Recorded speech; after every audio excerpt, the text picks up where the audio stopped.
I'm Justin Cates, Director of Emergency Management for the City of Nashua, and today we're here at the alternate care site at Nashua High School South. This is a facility that's intended to serve as a surge capacity for our hospitals within the city. Our hospitals only have so many beds, and when we have a health-related emergency, we need to be able to provide additional capacity to those facilities, and we can do it at a site like this. All of the equipment that you see here is stuff that the city has procured through federal grants over a number of years, with really the intention to ensure that we could set up a facility like this during a health-related emergency. And all of it's stored in trailers that need to be mobilized and deployed here to the facility. And we use a conjunction of volunteers and support from groups like the National Guard to help set up this facility to the extent you see today. One of the things that we've been working on over the past few hours has been putting all this equipment out, getting it oriented so that it meets the requirements for a facility like this.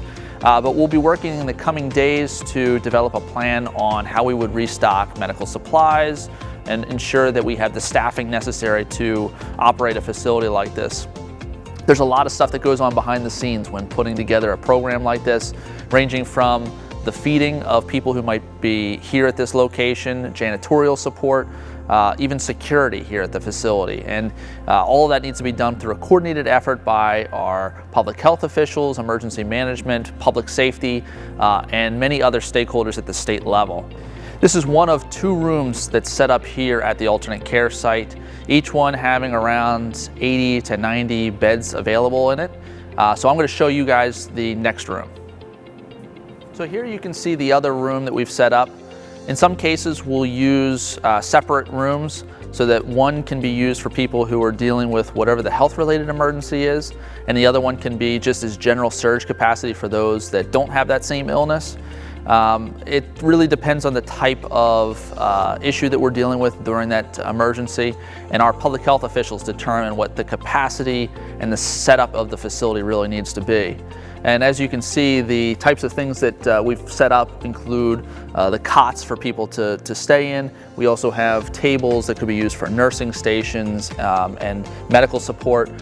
There's a lot of equipment that goes into setting up a facility like this, and each piece has a purpose in this overall process. We'll be bringing in additional supplies over the coming days. Some of it needs to be procured from outside vendors, but some of it also will come from our state partners who can procure it through things like the Strategic National Stockpile, which is a program that the CDC has to bring surge capacity to communities all across the country after some sort of a major disaster.